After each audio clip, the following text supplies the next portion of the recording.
യെശയ്യാ പ്രവാചകന്റെ പുസ്തകം അധ്യായം 50. യഹോവ ഇപ്രകാരം അരുളിച്ചെയ്യുന്നു: ഞാൻ നിങ്ങളുടെ അമ്മയെ ഉപേക്ഷിച്ചു കളഞ്ഞതിൻ്റെ ഉപേക്ഷണപത്രം എവിടെ? അല്ല, എൻ്റെ കടക്കാരിൽ ആർക്കാകുന്നു ഞാൻ നിങ്ങളെ വിറ്റുകളഞ്ഞത്? നിങ്ങളുടെ അകൃത്യങ്ങളാൽ നിങ്ങൾ നിങ്ങളെ തന്നെ വിറ്റുകളഞ്ഞും നിങ്ങളുടെ ലംഘനങ്ങളാൽ നിങ്ങളുടെ അമ്മ ഉപേക്ഷിക്കപ്പെട്ടുമിരിക്കുന്നു. ഞാൻ വന്നപ്പോൾ ആരും ഇല്ലാതിരിപ്പാനും ഞാൻ വിളിച്ചപ്പോൾ ആരും ഉത്തരം പറയാതിരിപ്പാനും സംഗതി എന്ത്? വീണ്ടെടുപ്പാൻ കഴിയാതെ വണ്ണം എൻ്റെ കൈ വാസ്തവമായി കുറുകിയിരിക്കുന്നുവോ? അല്ല, വിടുവിപ്പാൻ എനിക്ക് ശക്തിയില്ലയോ? ഇതാ, എൻ്റെ ശാസന കൊണ്ട് ഞാൻ സമുദ്രത്തെ വറ്റിച്ചു കളയുന്നു, നദികളെ മരുഭൂമികളാക്കുന്നു.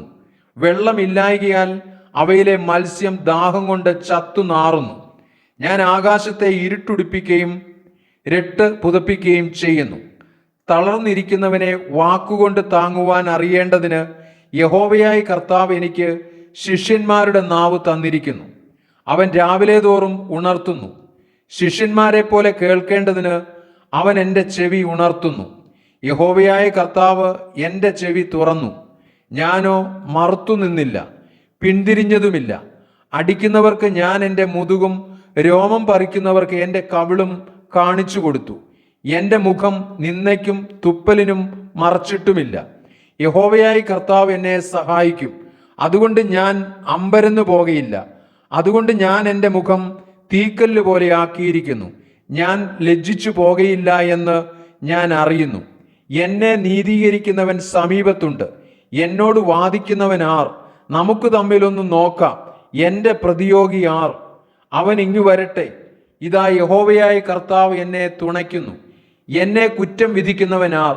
അവരെല്ലാവരും വസ്ത്രം പോലെ പഴകിപ്പോകും, പുഴു അവരെ തിന്നുകളയും. നിങ്ങളിൽ യഹോവയെ ഭയപ്പെടുകയും അവൻ്റെ ദാസന്റെ വാക്കു കേട്ടനുസരിക്കുകയും ചെയ്യുന്നവൻ ആർ? തനിക്ക് പ്രകാശമില്ലാതെ അന്ധകാരത്തിൽ നടന്നാലും അവൻ യഹോവയുടെ നാമത്തിൽ ആശ്രയിച്ച് തൻ്റെ ദൈവത്തിന്മേൽ ചാരിക്കൊള്ളട്ടെ.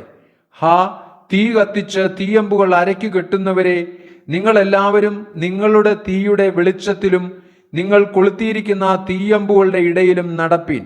എൻ്റെ കയ്യാൽ ഇത് നിങ്ങൾക്ക് ഭവിക്കും. നിങ്ങൾ വ്യസനത്തോടെ കിടക്കേണ്ടി വരും.